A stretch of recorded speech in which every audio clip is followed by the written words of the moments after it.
10,000 रुपए की पूंजी से एक सामान्य व्यापारी ने कपड़ों की दुकान खोली और उसको बना दिया 30,000 करोड़ का ब्रांड। और आज इस ब्रांड के 600 से ज़्यादा इंडिया में स्टोर है, 12 इंटरनेशनल स्टोर है और साल के 40 लाख से ज़्यादा पीस वो बेचते हैं।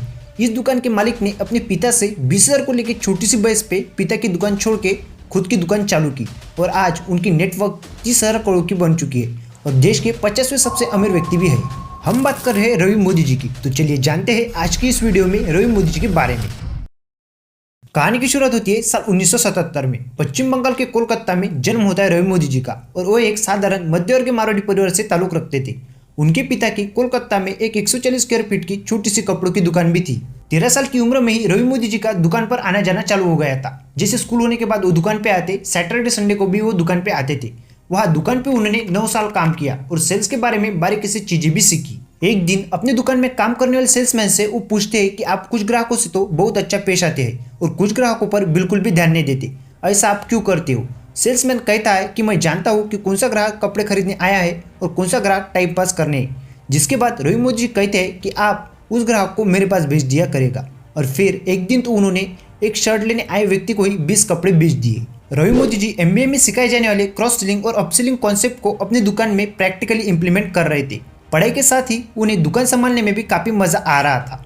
एक दिन उन्होंने जींस पैंट टी शर्ट बेचते बेचते उन्हें महसूस हुआ कि बहुत से ग्राहक कुर्ता पैजामा खोजते हुए उनकी दुकान पे आते हैं। जिसके बाद उन्होंने अपने पिताजी से कुर्ता पैजामा रखवाने के लिए कहा तो उल्टा उन्हें डांट दिया। लेकिन कुछ दिनों बाद उनके पिताजी तीर्थ करने के लिए चले गए तो रवि मोदी जी ने 100 कुर्ते पैजामे लाए और दुकान पर रख दिए। जिसके बाद पिताजी लौट कर आए तो उनके इस डिसीजन से वो बहुत नाराज हो गए।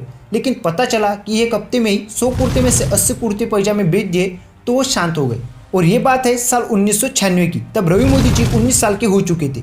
फिर 21 साल की उम्र में रवि मोदी जी की शादी भी हो गई थी और जल्दी वो एक बेटे के बाप भी बन गए थे जिसका नाम था वेदांत। फिर एक दिन उन्होंने अपने पिता से बिना पूछे 20,000 रुपये इन्वेस्ट कर दिए और इस एक घटना की वजह से उनकी जिंदगी पूरी तरह बदल गई, क्योंकि इस एक छोटी सी अमाउंट को बिना पूछे खर्च करने पर उनके पिताजी उनसे इतना ज़्यादा नाराज हुए कि उन्होंने रवि मोदी जी को ये तक कह दिया कि तुम एक दिन मुझे बर्बाद कर दोगे और शायद तुम्हारी वजह से मुझे सुसाइड भी करना पड़े। और ये बात रवि मोदी जी के दिल पर लग गई और पिताजी से कहा कि कल से मैं आपकी दुकान पर नहीं आऊँगा। फिर साल 1999 में रवि मोदी जी ने अपनी माँ से 10,000 रुपये मांगे और अपने बेटे के नाम पर वेदांता फैशन बिजनेस की शुरुआत की।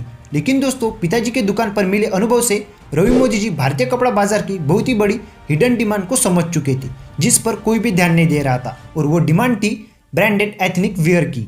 जिसके बाद उन्होंने इन पैसों से कुर्ता पैजामा मैन्युफैक्चर करवाना शुरू किया। उन्होंने ना मशीनें खरीदी ना किसी को हायर किया, सब कुछ आउटसोर्स, बस माल तैयार करवाते थे और फिनिशिंग प्रोडक्ट को यूपी, बिहार, उड़ीसा और मध्य प्रदेश भेजते थे। इस काम के लिए उन्होंने छोटे छोटे रिटेलर्स को अप्रोच करने की जगह बड़े मल्टी ब्रांड्स आउटलेट्स यानी MBOs को ही पकड़ा। उनमें से एक था विशाल मेगा मार्ट। रवि मोदी जी अपना 20% माल विशाल मेगा मार्ट को ही देते थे, वो भी 10 रुपये नुकसान पर, क्योंकि वही एक कंपनी थी जो उन्हें माल देते ही पैसा दे दिया करती थी। बाकी सभी कंपनियां क्रेडिट पर काम कर रही थी। जिसके बाद रवि मोदी जी का बिजनेस भी काफी अच्छा चल रहा था और पैसे भी काफी अच्छे आ रहे थे, जिस कारण अब मर्सिडीज कार लेने का मन बना चुके थे। तभी उनके पिताजी उन्हें एक सलाह देते हैं कि इन पैसों की जरूरत तुमसे अधिक तुम्हारे बिजनेस को है। पिताजी की इस बात को वो बहुत ही अच्छे से समझ चुके थे और फिर कई सालों तक वो अपनी पुरानी कार ही चलाते रहे। और दोस्तों, अब बारी थी ब्रांड को नाम देने की। तो उन्होंने सोचा कि इंसान को सबसे अधिक क्या चाहिए होता है, सम्मान। क्योंकि बात अगर मेंस वेयर एथनिक ब्रांड बनाने की थी तो उन्होंने नाम रखा मान्यवर। और अब ब्रांड का नाम तो हो गया था। तभी उन्होंने देखा कि भारत में हर साल 1 करोड़ शादियां होती है जिनमें 10 लाख करोड़ रुपए पानी की तरह बहा दिए जाते हैं। और रवि मोदी जी इस इंडियन मेंटेलिटी को बहुत ही अच्छे से समझते थे।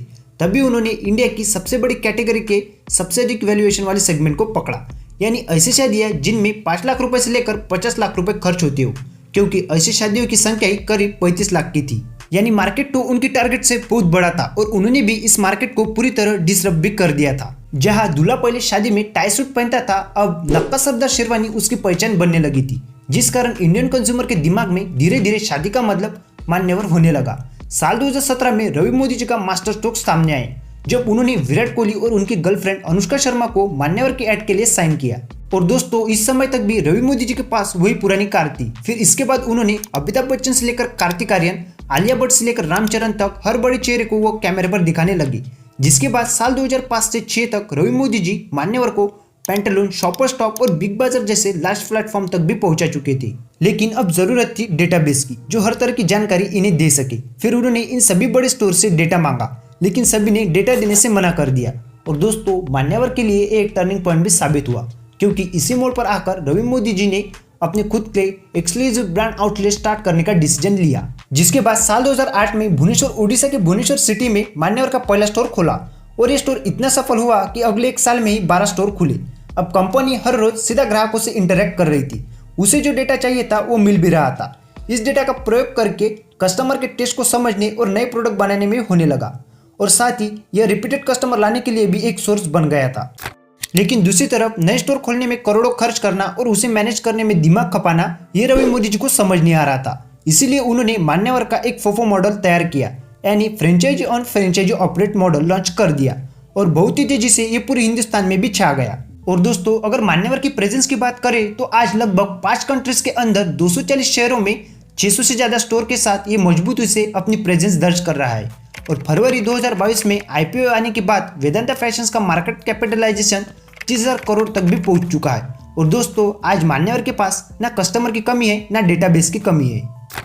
दोस्तों, अगर आपको वीडियो पसंद आए तो वीडियो को लाइक और चैनल को सब्सक्राइब कर दीजिए।